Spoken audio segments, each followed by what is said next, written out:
नमस्कार साथियों, स्वागत है आप सभी का सुशील स्मार्ट स्टडी यूट्यूब चैनल पर। दोस्तों, आज की क्लास बहुत ही खास होने वाली है, लेकिन इस क्लास को स्टार्ट करने से पहले कुछ अच्छी लाइनों से हम इस क्लास की शुरुआत करेंगे, ताकि थोड़ा-सा आपको मोटिवेशन मिल सके। हालाँकि मोटिवेशन आपको लेने की ज़रूरत तो नहीं है, क्योंकि मोटिवेशन तो हमारे घर में ही है। आपके माता-पिता सबसे बड़े मोटिवेशन हैं। तो दोस्तों, वो लाइन है, सपने वो नहीं जो नींद में आते हैं।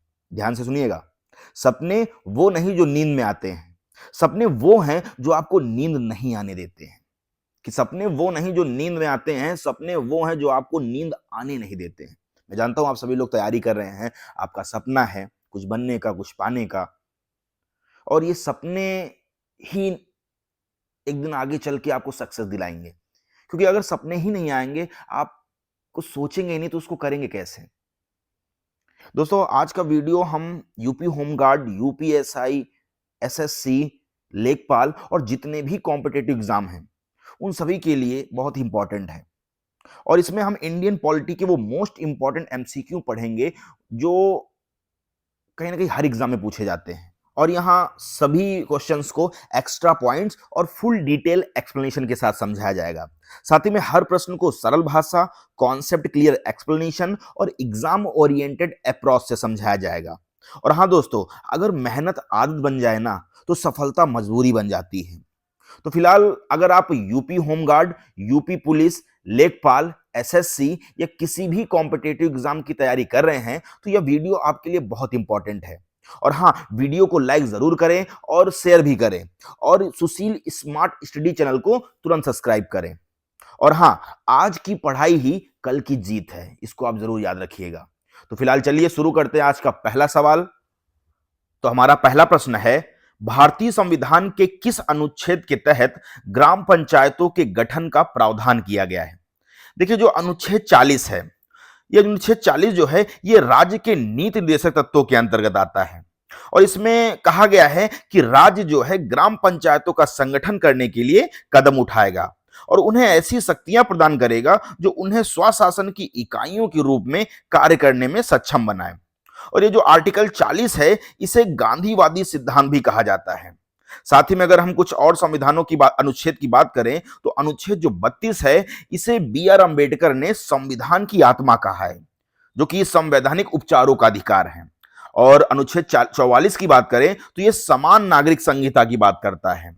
और आपका अनुच्छेद 51 जो है, यह अंतरराष्ट्रीय शांति और सुरक्षा को बढ़ावा देने से संबंधित है।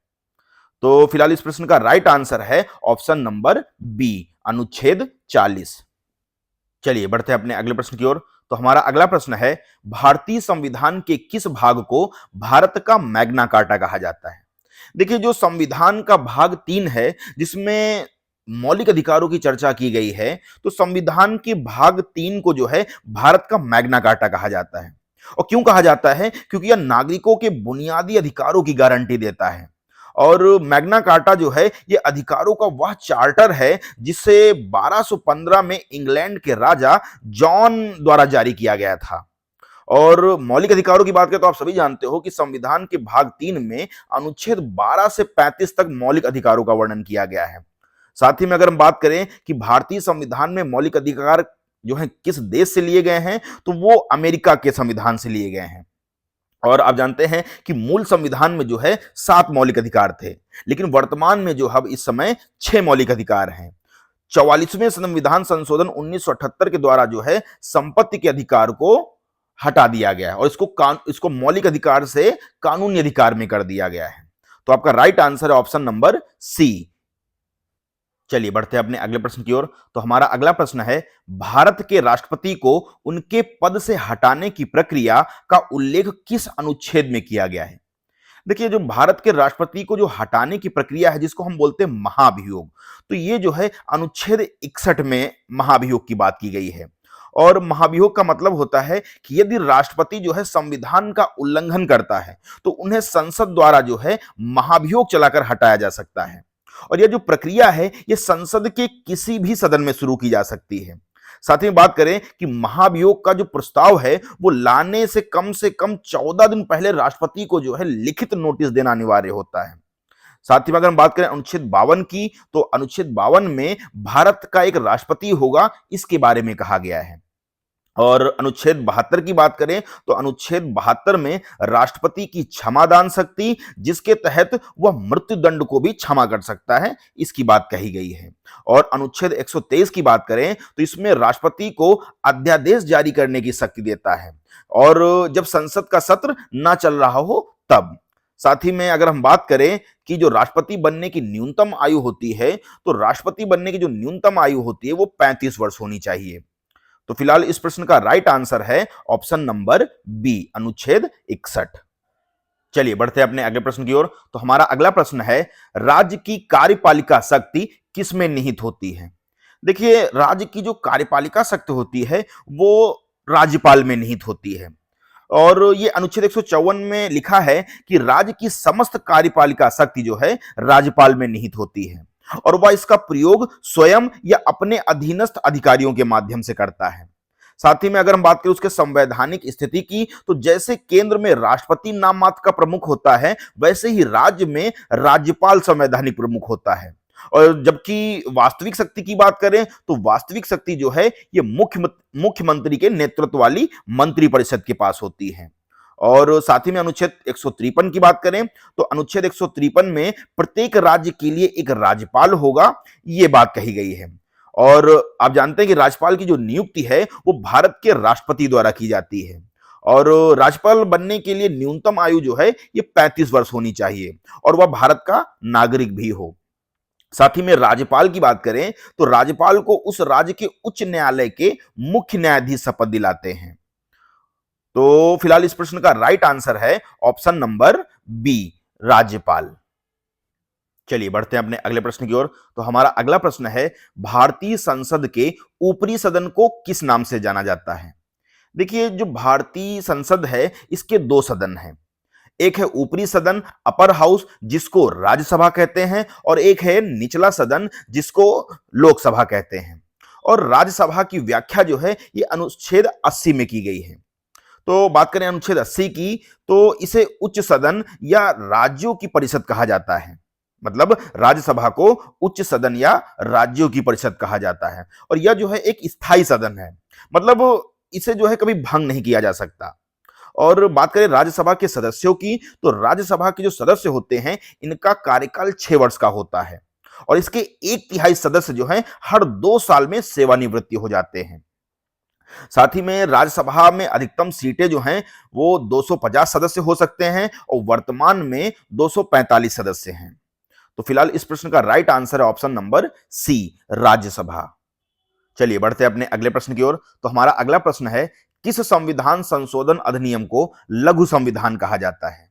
देखिए, जो 42वां संशोधन अधिनियम है इसे लघु संविधान कहा जाता है, क्योंकि इसके द्वारा संविधान में बहुत बड़े बदलाव किए गए थे, और यह जो है आपातकाल के दौरान स्वर्ण सिंह समिति की सिफारिशों पर लाया गया था। अगर हम बात करें बदलावों की, कौन कौन से बदलाव किए गए, तो इसी संशोधन के द्वारा जो है संविधान की प्रस्तावना में 3 शब्द जोड़े गए। वो 3 शब्द कौन कौन से हैं? तो उसमें समाजवादी, पंथ निरपेक्ष और अखंडता शब्द जोड़े गए। और 44वां संशोधन अधिनियम जो है इसके द्वारा संपत्ति के अधिकार को मौलिक अधिकारों से हटाकर कानूनी अधिकार बनाया गया। तो फिलहाल इस प्रश्न का राइट आंसर है ऑप्शन नंबर बी।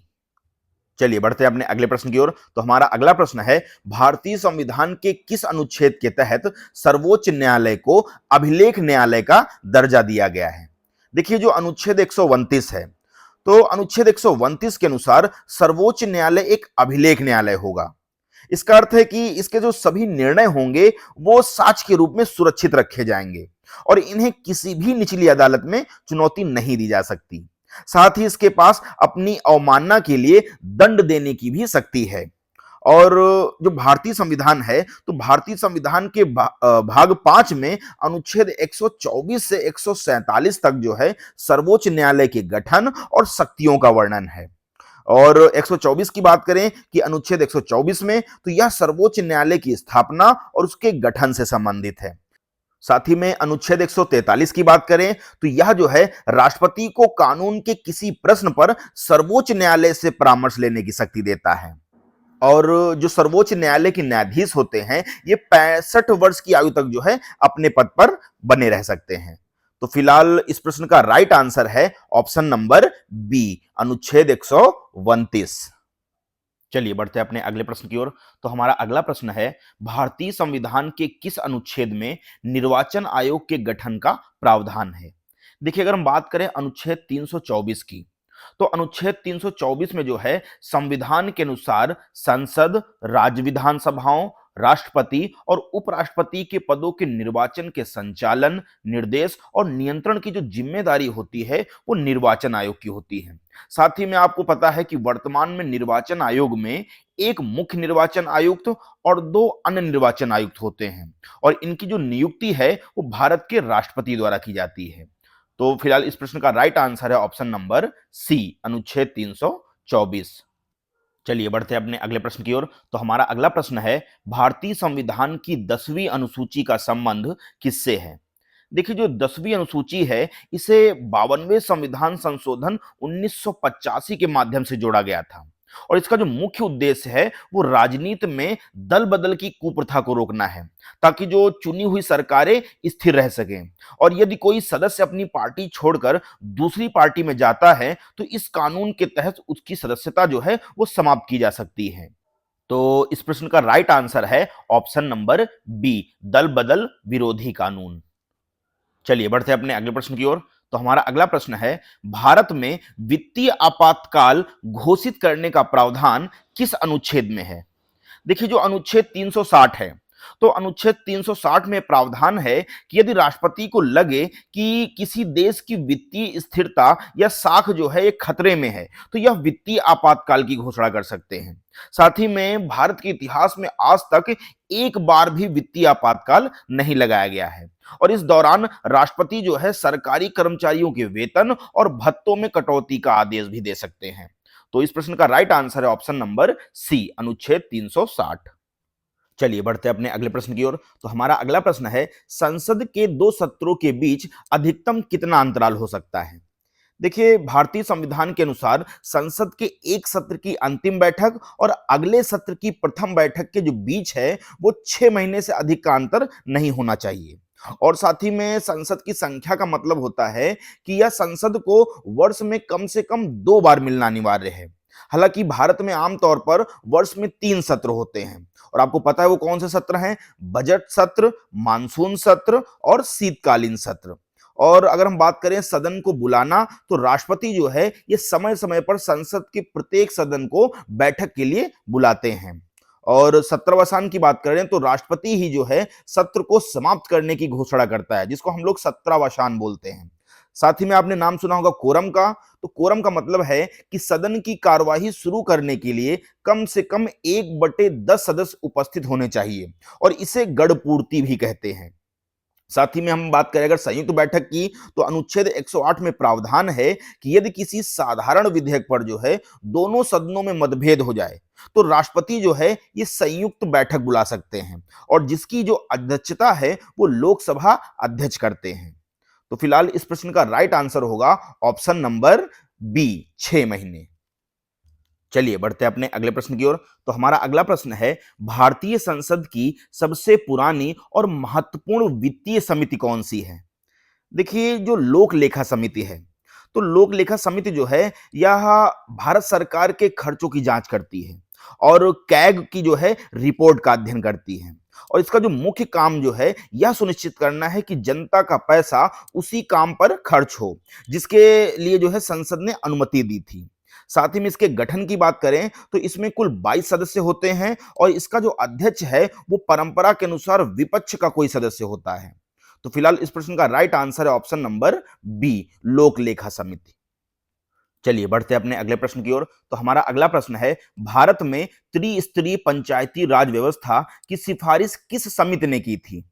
देखिए, जो बलवंत राय मेहता समिति थी, तो इस समिति ने जो है 1957 में अपनी रिपोर्ट सौंपी और लोकतांत्रिक विकेंद्रीकरण के लिए 3 स्तरों पर पंचायतों के गठन का सुझाव दिया। और वो 3 स्तर कौन थे? वो ग्राम सभा स्तर पर ग्राम पंचायत का जो है गठन हो, दूसरा ब्लॉक स्तर पर पंचायत समिति और तीसरा जिला स्तर पर जिला परिषद। और इस सिफारिश के आधार पर भारत में पहली बार 2 अक्टूबर 1959 को जो है राजस्थान के नागौर जिले में पंचायती राज व्यवस्था लागू की गई थी। तो फिलहाल इस प्रश्न का राइट आंसर है ऑप्शन नंबर बी, बलवंत राय मेहता समिति। चलिए बढ़ते हैं अपने अगले प्रश्न की ओर। तो हमारा अगला प्रश्न है, भारतीय संविधान में कानून द्वारा स्थापित प्रक्रिया का विचार किस देश के संविधान से लिया गया है? देखिए, हमारे संविधान के अनुच्छेद 21 की अगर हम बात करें, जिसमें जीवन और व्यक्तिगत स्वतंत्रता का अधिकार है, तो अनुच्छेद 21 में प्रयुक्त शब्दावली कानून द्वारा स्थापित प्रक्रिया जो है जापान के संविधान से ली गई है। और इसका अर्थ है कि किसी व्यक्ति के जीवन या स्वतंत्रता को केवल कानूनी प्रक्रिया के पालन द्वारा ही छीना जा सकता है। तो फिलहाल इस प्रश्न का राइट आंसर है ऑप्शन नंबर सी, जापान। चलिए बढ़ते हैं अपने अगले प्रश्न की ओर। तो हमारा अगला प्रश्न है, भारतीय संविधान का कौन सा भाग और अनुच्छेद नागरिकता से संबंधित है? देखिए, नागरिकता की बात करें, सिटीजनशिप की, तो भारत में एकल नागरिकता का प्रावधान है। इसका मतलब है कि व्यक्ति जो है केवल भारत का ही नागरिक होगा, किसी विशेष राज्य का नहीं। और यह जो व्यवस्था है ब्रिटेन के संविधान से ली गई है। साथ ही में अगर हम बात करें अनुच्छेद 5 से 11, तो अनुच्छेद 5 से 11 में जो है नागरिकता का प्रावधान है, जो कि संविधान के भाग 2 में है। तो फिलहाल इस प्रश्न का राइट आंसर है ऑप्शन नंबर बी। चलिए बढ़ते हैं अपने अगले प्रश्न की ओर। तो हमारा अगला प्रश्न है, भारतीय संविधान की प्रस्तावना में अब तक कितनी बार संशोधन किया गया है? देखिए, भारतीय संविधान की प्रस्तावना में जो है अब तक केवल एक बार संशोधन हुआ है, और यह जो है 42वें संविधान संशोधन अधिनियम 1976 के माध्यम से किया गया था। साथ ही में इस संशोधन द्वारा जो है प्रस्तावना में 3 नए महत्वपूर्ण शब्द भी जोड़े गए थे, जो कि थे समाजवादी, पंथ निरपेक्ष और अखंडता। तो फिलहाल इस प्रश्न का राइट आंसर है ऑप्शन नंबर ए, एक बार। चलिए बढ़ते हैं अपने अगले प्रश्न की ओर। तो हमारा अगला प्रश्न है, कोई विधेयक धन विधेयक है या नहीं, इसका निर्णय अंतिम रूप से कौन करता है? देखिए, संविधान के अनुच्छेद 110 के क्लॉज 3 में जो है यह प्रश्न उठता है कि कोई विधेयक धन विधेयक है या नहीं। तो इसका जो निर्णय है वो लोकसभा का अध्यक्ष करता है। साथ ही में उनके इस निर्णय को किसी न्यायालय, संसद या राष्ट्रपति द्वारा चुनौती नहीं दी जा सकती है। और धन विधेयक जो है केवल लोकसभा में ही पेश किया जा सकता है, और इसे पेश करने से पहले जो है राष्ट्रपति की पूर्व अनुमति की आवश्यकता होती है। और राज्यसभा जो है इसे अधिकतम केवल 14 दिनों तक ही रोक सकती है। तो फिलहाल इस प्रश्न का राइट आंसर है ऑप्शन नंबर सी, लोकसभा अध्यक्ष। चलिए बढ़ते हैं अपने अगले प्रश्न की ओर। तो हमारा अगला प्रश्न है, किसी राज्य में विधान परिषद के सृजन या समाप्ति का अधिकार किसके पास है? देखिए, अनुच्छेद 169 के तहत जो है यदि किसी राज्य की विधानसभा अपने कुल सदस्यों के बहुमत और उपस्थिति व मतदान करने वाले सदस्यों के 2/3 बहुमत से प्रस्ताव पारित कर दे, तो संसद जो है उस राज्य में विधान परिषद को बना सकती है या उसे खत्म कर सकती है। साथ ही में विधान परिषद राज्य का जो है उच्च सदन कहलाता है। जैसे केंद्र में राज्यसभा स्थायी होती है, वैसे ही विधान परिषद भी एक स्थायी सदन है, जिसे भंग नहीं किया जा सकता, लेकिन इसे पूरी तरह समाप्त किया जा सकता है। तो फिलहाल इस प्रश्न का राइट आंसर है ऑप्शन नंबर डी, संसद के पास। चलिए बढ़ते हैं अपने अगले प्रश्न की ओर। तो हमारा अगला प्रश्न है, भारतीय संविधान के किस अनुच्छेद के अंतर्गत भारत के नियंत्रक एवं महालेखा परीक्षक, जिसे कैग कहते हैं, की नियुक्ति की जाती है? देखिए, अगर हम बात करें अनुच्छेद 148 की, तो इसके तहत जो है राष्ट्रपति कैग की नियुक्ति करते हैं, और कैग का जो मुख्य कार्य है वो केंद्र और राज्य सरकारों के सभी खर्चों का ऑडिट करना होता है। साथ ही में जो है यह सुनिश्चित करते हैं कि सरकारी धन का उपयोग संसद द्वारा निर्धारित नियमों के अनुसार हो। अगर हम बात करें कैग की, तो इसका जो कार्यकाल है वो 6 वर्ष या 65 वर्ष की आयु तक होता है। तो फिलहाल इस प्रश्न का राइट आंसर है ऑप्शन नंबर ए, अनुच्छेद 148। चलिए बढ़ते हैं अपने अगले प्रश्न की ओर। तो हमारा अगला प्रश्न है, भारत सरकार का मुख्य कानूनी सलाहकार कौन होता है? देखिए, अनुच्छेद 76 की बात करें तो संविधान के अनुच्छेद 76 में भारत के महान्यायवादी के पद का प्रावधान है, और महान्यायवादी को जो नियुक्ति है वो राष्ट्रपति द्वारा की जाती है। साथ ही में महान्यायवादी बनने के लिए वही योग्यताएं होनी चाहिए जो सर्वोच्च न्यायालय के न्यायाधीश बनने के लिए आवश्यक हैं। और आपको मैं एक्स्ट्रा पॉइंट बताऊं कि जो भारत का पहला महान्यायवादी था, तो भारत के पहले महान्यायवादी एमसी सीतलवाड़ थे। साथ ही में महान्यायवादी का जो कार्यकाल है, इनका कोई कार्यकाल निश्चित नहीं होता है, ये राष्ट्रपति के प्रसाद पर्यंत पद पर जो है रहते हैं। तो फिलहाल इस प्रश्न का राइट आंसर है ऑप्शन नंबर सी। चलिए बढ़ते हैं अपने अगले प्रश्न की ओर। तो हमारा अगला प्रश्न है, उत्तर प्रदेश के लोकायुक्त का कार्यकाल कितने वर्ष का होता है? तो जो लोकायुक्त है, यह राज्य स्तर पर भ्रष्टाचार विरोधी एक संस्था है और उत्तर प्रदेश में लोकायुक्त अधिनियम 1975 में पारित किया गया था। साथ ही में पहले उत्तर प्रदेश में लोकायुक्त का जो कार्यकाल था वो 6 वर्ष का होता था, लेकिन वर्ष 2012 में जो है इसे बढ़ाकर 8 वर्ष का कर दिया गया है। साथ ही में लोकायुक्त की जो नियुक्ति है वो राज्यपाल द्वारा की जाती है और भारत में सबसे पहले लोकायुक्त संस्था का जो गठन है वो महाराष्ट्र में 1971 में हुआ था। तो फिलहाल इस प्रश्न का राइट आंसर है ऑप्शन नंबर सी, 8 वर्ष। चलिए बढ़ते हैं अपने अगले प्रश्न की ओर। तो हमारा अगला प्रश्न है, नीति आयोग का पदेन अध्यक्ष कौन होता है? देखिए, नीति आयोग की बात करें तो नीति आयोग का जो गठन है वो 1 जनवरी 2015 को योजना आयोग के स्थान पर किया गया था और यह जो है एक गैर संवैधानिक और परामर्शदात्री संस्था है। इसे जो है सरकार का थिंक टैंक भी कहा जाता है, जो सरकार को रणनीतिक और तकनीकी सलाह देता है। साथ ही में इसके फुल फॉर्म की बात करें कि नीति आयोग का फुल फॉर्म क्या है, तो इसका फुल फॉर्म है national institution for transforming India. तो फिलहाल इस प्रश्न का राइट आंसर है ऑप्शन नंबर बी, भारत का प्रधानमंत्री।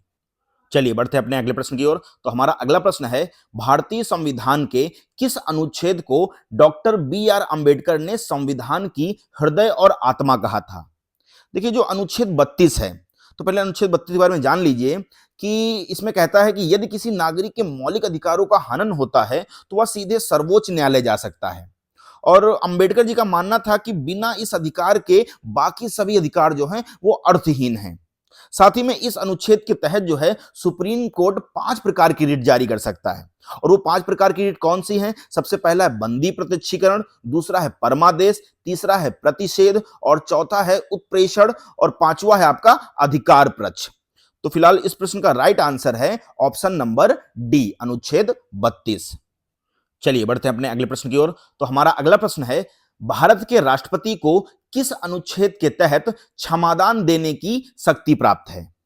देखिए, जो क्षमादान की शक्ति है वो आर्टिकल 72 में है और इसमें है कि राष्ट्रपति के पास किसी भी अपराध के लिए दोषी ठहराए गए व्यक्ति की सजा को माफ करने, कम करने या बदलने की शक्ति होती है और यह शक्ति जो है सैन्य अदालत द्वारा दी गई सजा और मृत्युदंड के मामले में भी लागू होती है। साथ ही में अगर हम बात करें कुछ एक्स्ट्रा पॉइंट की कि अनुच्छेद 61, तो इसमें जो है राष्ट्रपति पर महाभियोग चलाने की प्रक्रिया दी गई है। साथ ही में अनुच्छेद 123 की बात करें तो यह राष्ट्रपति को अध्यादेश जारी करने की शक्ति देता है जब संसद का सत्र ना चल रहा हो। तो फिलहाल इस प्रश्न का राइट आंसर है ऑप्शन नंबर बी, अनुच्छेद 72। चलिए बढ़ते हैं अपने अगले प्रश्न की ओर। तो हमारा अगला प्रश्न है, राज्यसभा के सदस्यों का कार्यकाल कितने वर्ष का होता है? देखिए, जो राज्यसभा है ये संसद का एक स्थायी सदन है, जिसका अर्थ है कि इसे कभी भंग नहीं किया जा सकता। हालांकि इसके सदस्य जो हैं वो 6 वर्ष के लिए चुने जाते हैं। साथ ही में प्रत्येक 2 वर्ष के बाद जो है इसके 1/3 सदस्य जो हैं रिटायर हो जाते हैं और उनके स्थान पर नए सदस्य चुने जाते हैं। और जो राज्यसभा का सदस्य बनने के लिए न्यूनतम आयु होनी चाहिए वो 30 वर्ष होनी चाहिए। और साथ ही में कुछ एक्स्ट्रा पॉइंट की बात करें कि राज्यसभा में जो अधिकतम सीटें हैं वो 250 सीटें हो सकती हैं, लेकिन वर्तमान में इसमें जो है 245 सदस्य हैं। और आप जानते हैं कि उत्तर प्रदेश में राज्यसभा में सबसे अधिक 31 सदस्य भेजे जाते हैं। साथ ही में भारत के जो उपराष्ट्रपति हैं ये राज्यसभा के पदेन सभापति होते हैं। और आप जानते हैं कि राष्ट्रपति जो है ये कला, साहित्य, विज्ञान और समाज सेवा के क्षेत्र में जो है 12 सदस्यों को राज्यसभा के लिए मनोनीत कर सकते हैं। तो फिलहाल इस प्रश्न का राइट आंसर है ऑप्शन नंबर बी, 6 वर्ष। चलिए बढ़ते हैं अपने अगले प्रश्न की ओर। तो हमारा अगला प्रश्न है, भारतीय संविधान में मौलिक कर्तव्यों को किस समिति की सिफारिश पर जोड़ा गया था? देखिए, जो भारतीय संविधान में मौलिक कर्तव्य हैं तो ये मूल संविधान में मौलिक कर्तव्य नहीं थे। इन्हें जो है 42वें संविधान संशोधन अधिनियम 1976 द्वारा आपातकाल के दौरान जोड़ा गया था। और बात करें मौलिक कर्तव्यों का जो विचार है, ये तत्कालीन सोवियत संघ के संविधान से लिया गया है और इन्हें जो है संविधान के भाग 4A और अनुच्छेद 51A में रखा गया है। साथ ही में कुछ एक्स्ट्रा पॉइंट की बात करें तो शुरुआत में 10 मौलिक कर्तव्य जोड़े गए थे, लेकिन 86वें संशोधन अधिनियम 2002 द्वारा 11वां कर्तव्य जो है वो था बच्चों को शिक्षा के अवसर प्रदान करना, ये जोड़ा गया था। तो वर्तमान में कुल जो है 11 मौलिक कर्तव्य हैं। तो फिलहाल इस प्रश्न का राइट आंसर है ऑप्शन नंबर सी, स्वर्ण सिंह समिति। चलिए बढ़ते हैं अपने अगले प्रश्न की ओर। तो हमारा अगला प्रश्न है, भारत में राष्ट्रीय आपातकाल की घोषणा संविधान के किस अनुच्छेद के तहत की जाती है? देखिए, जो राष्ट्रीय आपातकाल है ये अनुच्छेद 352 के तहत आता है, जबकि राष्ट्रपति शासन की बात करें तो अनुच्छेद 356 और वित्तीय आपातकाल की बात करें तो अनुच्छेद 360 के अंतर्गत आता है। तो फिलहाल इस प्रश्न का राइट आंसर है ऑप्शन नंबर ए, अनुच्छेद 352। चलिए बढ़ते हैं अपने अगले प्रश्न की ओर। तो हमारा अगला प्रश्न है, भारत के मुख्य चुनाव आयुक्त की नियुक्ति कौन करता है? तो भारत के जो मुख्य चुनाव आयुक्त की नियुक्ति है वो भारत का राष्ट्रपति करता है। साथ ही में अनुच्छेद जो 324 है, तो ये जो है इसमें भारतीय संविधान के तहत चुनाव आयोग की स्थापना, संरचना और शक्तियों का वर्णन है। तो इस प्रश्न का राइट आंसर है ऑप्शन नंबर बी। चलिए बढ़ते हैं अपने अगले प्रश्न की ओर। तो हमारा अगला प्रश्न है, भारत के सर्वोच्च न्यायालय के न्यायाधीशों की सेवानिवृत्ति की आयु क्या है? देखिए, जो भारत के सर्वोच्च न्यायालय के न्यायाधीश हैं, इनकी सेवानिवृत्ति की जो आयु है वो है 65 वर्ष, क्योंकि ये 65 वर्ष तक जो है अपने पद पर बने रह सकते हैं। जबकि अगर हम बात करें हाई कोर्ट की, उच्च न्यायालय की, तो उच्च न्यायालय के जो न्यायाधीश हैं, इनकी सेवानिवृत्ति की जो आयु है वो 62 वर्ष की होती है। और सर्वोच्च न्यायालय और उच्च न्यायालय दोनों के न्यायाधीशों की नियुक्ति जो है ये राष्ट्रपति द्वारा की जाती है। तो फिलहाल इस प्रश्न का राइट आंसर होगा ऑप्शन नंबर सी, 65 वर्ष। तो चलिए बढ़ते हैं अपने अगले प्रश्न की ओर। तो हमारा अगला प्रश्न है, उत्तर प्रदेश का उच्च न्यायालय कहां स्थित है और इसकी खंडपीठ कहां है?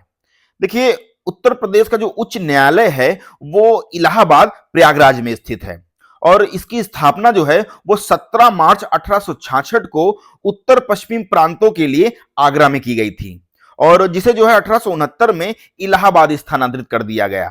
और अगर हम इसके खंडपीठ की बात करें तो प्रशासनिक सुविधा और जनता की पहुंच के लिए जो है इसकी एक स्थायी खंडपीठ लखनऊ में स्थापित की गई थी। और यह जो न्यायालय है ये भारत का सबसे बड़ा उच्च न्यायालय है। क्यों है? क्योंकि सबसे ज्यादा न्यायाधीशों की संख्या यही है। अगर हम बात करें कितने न्यायाधीशों की, तो न्यायाधीशों की कुल संख्या जो है 108 है, सॉरी 160 है, 160। तो फिलहाल इस प्रश्न का राइट आंसर होगा option number B, Prayagraj, Lucknow. चलिए बढ़ते हैं अपने अगले प्रश्न की ओर। तो हमारा अगला प्रश्न है, भारतीय संविधान के किस अनुच्छेद में संविधान संशोधन की प्रक्रिया का उल्लेख किया गया है? देखिए, भारतीय संविधान के अनुच्छेद 368 में जो है संविधान संशोधन की प्रक्रिया का उल्लेख किया गया है और संविधान के ये जो है भाग 20 के तहत आता है। और संविधान संशोधन की जो प्रक्रिया है वो दक्षिण अफ्रीका के संविधान से ली गई है। साथ ही में संविधान में संशोधन का प्रस्ताव जो है वो संसद के किसी भी सदन, चाहे वो लोकसभा हो या राज्यसभा में पेश किया जा सकता है, लेकिन जो है यह राज्य विधानमंडल में पेश नहीं किया जा सकता। तो फिलहाल इस प्रश्न का राइट आंसर है ऑप्शन नंबर सी, अनुच्छेद 368। चलिए बढ़ते हैं अपने अगले प्रश्न की ओर। तो हमारा अगला प्रश्न है, भारत में राष्ट्रीय पंचायती राज दिवस प्रतिवर्ष किस दिन मनाया जाता है? देखिए, जो भारत में राष्ट्रीय पंचायती राज दिवस है वो 24 अप्रैल को मनाया जाता है और मैं बता दूं कि 73वां संविधान संशोधन अधिनियम 1992, तो इस संशोधन के द्वारा जो है पंचायती राज को संवैधानिक दर्जा दिया गया था और यही अधिनियम जो है 24 अप्रैल 1993 को लागू हुआ था।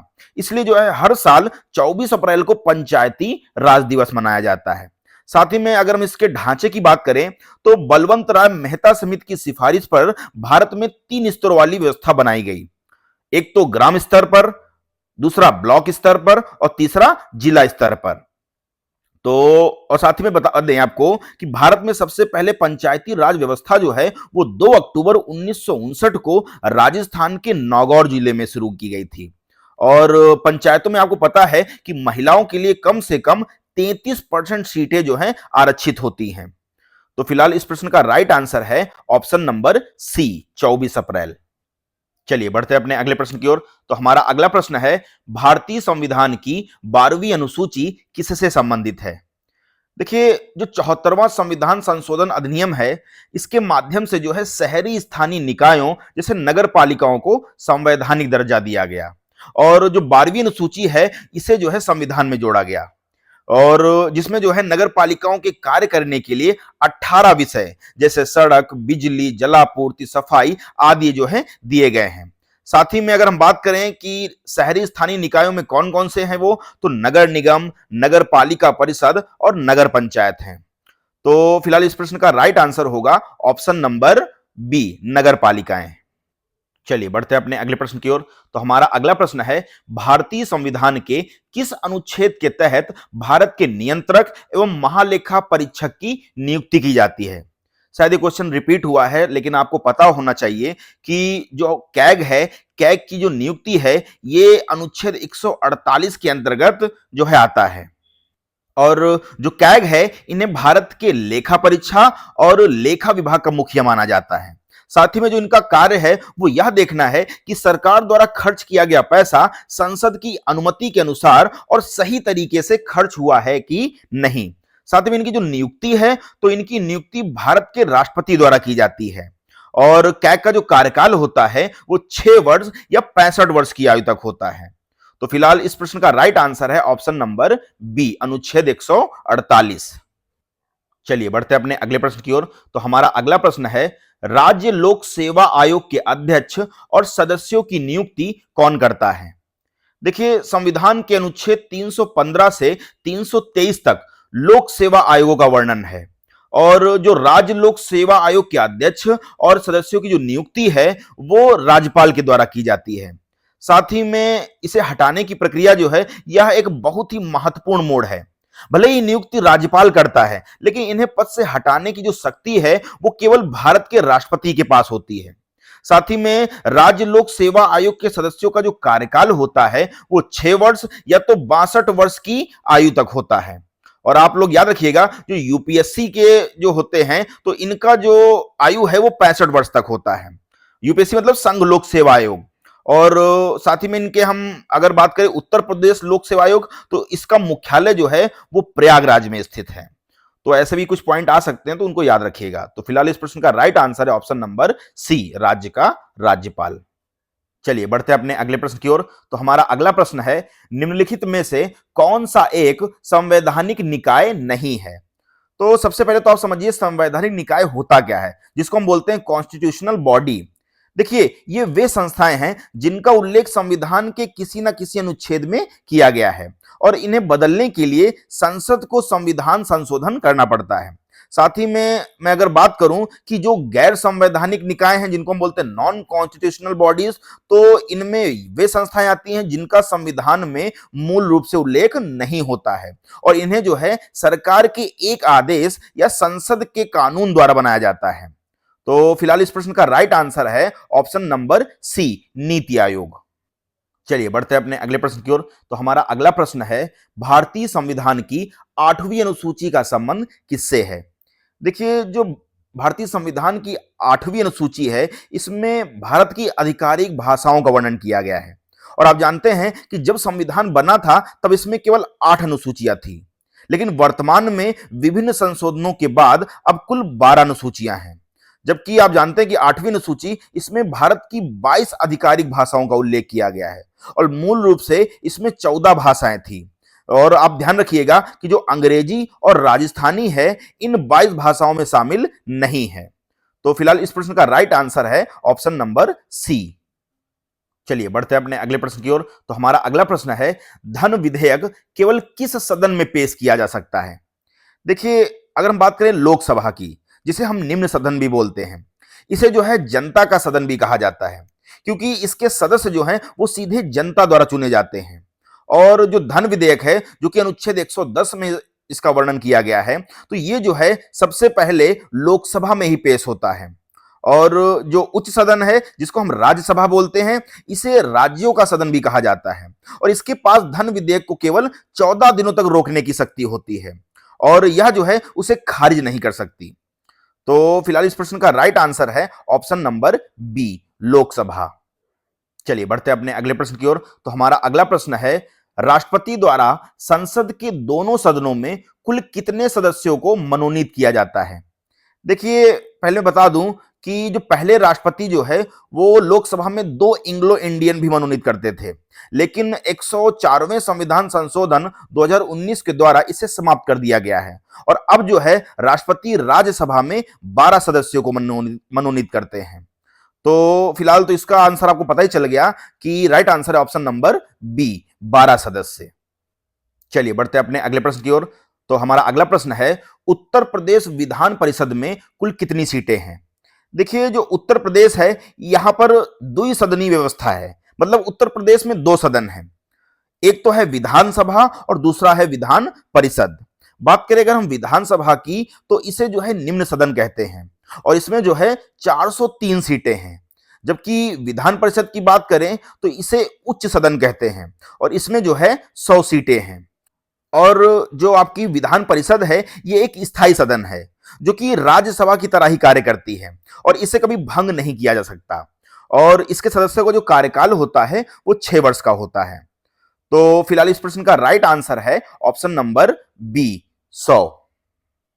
चलिए बढ़ते हैं अपने अगले प्रश्न की ओर। तो हमारा अगला प्रश्न है, उत्तर प्रदेश पुलिस का सबसे वरिष्ठ अधिकारी कौन होता है? देखिए, अगर हम बात करें उत्तर प्रदेश पुलिस का सबसे वरिष्ठ अधिकारी तो वो होता है आपका डीजीपी, जिसको हम बोलते हैं डायरेक्टर जनरल ऑफ पुलिस। और यह जो है पूरे राज्य की पुलिस फोर्स का मुखिया होता है और उत्तर प्रदेश जैसे बड़े राज्य में डीजीपी कानून व्यवस्था बनाए रखने के लिए सीधे शासन के प्रति जवाबदेही होते हैं।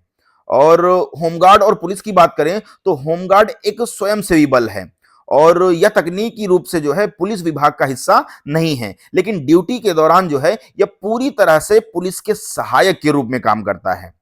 और साथ ही में अगर हम डीजीपी की बात करें तो पुलिस के मुखिया डीजीपी होते हैं और होमगार्ड्स के मुखिया जो है ये कमांडेंट जनरल होते हैं। तो इस प्रश्न का राइट आंसर है ऑप्शन नंबर बी। चलिए बढ़ते हैं अपने अगले प्रश्न की ओर। तो हमारा अगला प्रश्न है, चुनाव के दौरान होमगार्ड्स और पुलिस बल किसके नियंत्रण में कार्य करते हैं? देखिए, अगर बात करें चुनाव के दौरान होमगार्ड्स और पुलिस बल जो है ये भारत के निर्वाचन आयोग के जो है नियंत्रण में कार्य करते हैं और चुनावों की तारीख की घोषणा के बाद जो है सभी पुलिसकर्मी और होमगार्ड ये निर्वाचन आयोग की प्रतिनियुक्ति पर माने जाते हैं। साथ ही में भारतीय संविधान का जो अनुच्छेद 324 है इसमें निर्वाचन आयोग को चुनाव के अधीक्षण, निर्देशन और नियंत्रण की शक्ति देता है और इस दौरान जो है यदि कोई लापरवाही होती है तो निर्वाचन आयोग जो है संबंधित कर्मी के खिलाफ जो है सीधे कार्रवाई या निलंबन का निर्देश दे सकता है। तो फिलहाल इस प्रश्न का राइट आंसर है ऑप्शन नंबर बी, भारत के निर्वाचन आयोग। चलिए बढ़ते हैं अपने अगले प्रश्न की ओर। तो हमारा अगला प्रश्न है, भारतीय संविधान के किस अनुच्छेद को डॉक्टर बी आर अंबेडकर ने संविधान की हृदय और आत्मा कहा था? देखिए, जो अनुच्छेद 32 है, पहले तो समझ लीजिए अनुच्छेद 32 है क्या। तो अनुच्छेद 32 जो है अगर इसमें किसी नागरिक के मौलिक अधिकारों का हनन होता है तो वह सीधे सुप्रीम कोर्ट जा सकता है और इसीलिए जो है अंबेडकर जी ने इसे सबसे महत्वपूर्ण माना है। साथ ही में अनुच्छेद 32 के तहत जो है सुप्रीम कोर्ट 5 तरह की रिट जारी करता है और मैंने आपको इससे पहले बताया कि वो 5 तरह की रिट कौन सी हैं। तो इस प्रश्न का राइट आंसर है ऑप्शन नंबर डी, अनुच्छेद 32। चलिए बढ़ते हैं अपने अगले प्रश्न की ओर। तो हमारा अगला प्रश्न है और ये हमारा लास्ट और अंतिम प्रश्न है। तो हमारा प्रश्न है कि भारतीय संसद की कार्यवाही में शून्यकाल का क्या अर्थ है? देखिए, एक तो होता है क्वेश्चन आवर जिसको हम बोलते हैं प्रश्नकाल और एक होता है जीरो आवर जिसको बोलते हैं शून्यकाल। तो पहले प्रश्नकाल की हम बात करें तो संसद की बैठक का जो पहला घंटा होता है जो कि 11 से 12 बजे के बीच होता है, इसको जो हम बोलते हैं प्रश्नकाल। साथ ही में इसमें सदस्य जो है मंत्रियों से सवाल पूछते हैं। जबकि शून्यकाल की बात करें तो प्रश्नकाल खत्म होने के तुरंत बाद का जो समय है जो कि 12 बजे से 1 बजे के बीच का समय होता है, इसको बोलते हैं शून्यकाल। और इसमें जो है सदस्य बिना किसी पूर्व सूचना के लोक महत्व के जरूरी मुद्दे जो हैं उठा सकते हैं। साथ ही में जो शून्यकाल है ये दुनिया की किसी और संसद में नहीं है, यह जो है भारतीय संसदीय नवाचार है जो 1962 से चलन में आया और संसद में जो पूछे जाने वाले प्रश्न की बात करें तो उनमें कई तरीके के प्रश्न पूछे जाते हैं। जैसे एक होता है तारांकित प्रश्न। इनका मतलब होता है कि इसका जो उत्तर है वो मंत्री को मौखिक देना होता है और इनके बाद पूरक प्रश्न पूछे जाते हैं। और दूसरा प्रश्न होता है अतारांकित प्रश्न। इनका जो है उत्तर लिखित दिया जाता है और इनमें पूरक प्रश्न नहीं पूछे जा सकते। और लास्ट है आपका अल्प सूचना प्रश्न। ये जो है कम से कम 10 दिन का नोटिस देकर पूछे जाते हैं और इनका उत्तर भी मौखिक होता है। तो फिलहाल इस प्रश्न का राइट आंसर है ऑप्शन नंबर बी, प्रश्नकाल के तुरंत बाद का समय। तो साथियों, आज की इंडियन पॉलिटी की एमसीक्यू की क्लास यहीं समाप्त होती है। और हां दोस्तों, सफलता का कोई शॉर्टकट नहीं होता है, मेहनत ही एकमात्र रास्ता है। तो दोस्तों, अगर आपको यह वीडियो अच्छी लगी हो तो लाइक जरूर करें ताकि हमारी मेहनत सफल हो सके। और हां, अपने दोस्तों के साथ यह वीडियो जरूर शेयर करें क्योंकि ज्ञान बांटने से बढ़ता है। तो अगर आप यूपी होमगार्ड या किसी भी कॉम्पिटिटिव एग्जाम की तैयारी गंभीरता से कर रहे हैं तो सुशील स्मार्ट स्टडी यूट्यूब चैनल को तुरंत सब्सक्राइब करें। और सब्सक्राइब करना बिल्कुल भाई साहब ना भूलें, क्योंकि आज की मेहनत कल का भविष्य तय करेगी। तो अगली क्लास में मिलेंगे नए सवालों के साथ। तो तब तक पढ़ते रहिए, बढ़ते रहिए और देश का नाम रोशन करते रहिए। तो जय हिंद मेरे प्यारे दोस्तों। Thank you so much.